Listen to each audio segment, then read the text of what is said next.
So we've been doing some more work on the overlay control and marquee for the Vect-Rex machine we're going to be bringing to the Midwest Gaming Classic.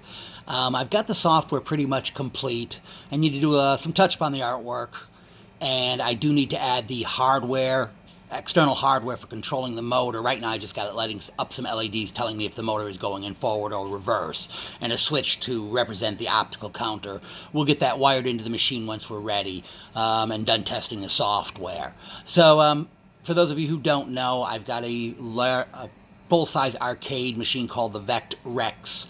It plays vector games on a full-size 19-inch monitor. This is the program we're going to be using to control the overlay system, because Vectrex games aren't very good without their original overlays. So we actually printed up large-scale overlays and put them on a roll that you can choose from. This program now will automatically select them for you. Let me go ahead and start the software. When you start the software, it's going to do some initialization of the system. Right now it's rewinding the roll, brings up the first splash screen, leaves that on until a game is selected. Once the roll is done completely rewinding, it's going to advance it to the very first overlay, and I'll just do that saying it's got the optical mark, and the advance light goes off. So now it's just waiting for me to choose a game. So if I go ahead and from my Vec Fever cartridge, let's say we choose Heads Up, it's going to change the display to Heads Up. Now, Heads Up is the first overlay on the roll, so it doesn't light up the advance because it knows it's already in that position. But let's just say we choose a game that's further down the roll.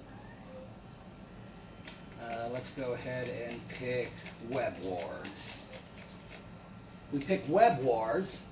It brings up the splash screen, but if you notice, it's advancing the overlays forward, and that's 2 forward. So I'm going to give it 2 optical counts. 1, 2, and in a moment that light should go off because it's at the second or third overlay at this point.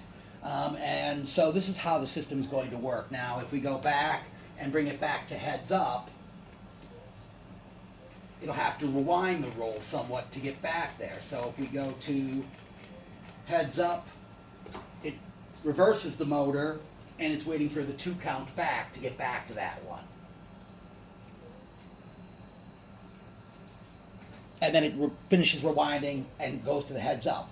So this will be the marquee system we have. I do need to clean the artwork up for the marquee, but overall, everything's pretty much together. We just need to install it on the Vect-Rex machine, and we will be debuting all this new modifications to it at the Midwest Gaming Classic in April. Hopefully we'll see you there. If you're a big Vectrex fan, we're going to have a bunch of Vectrex stuff on display. Talk to you guys later. Bye.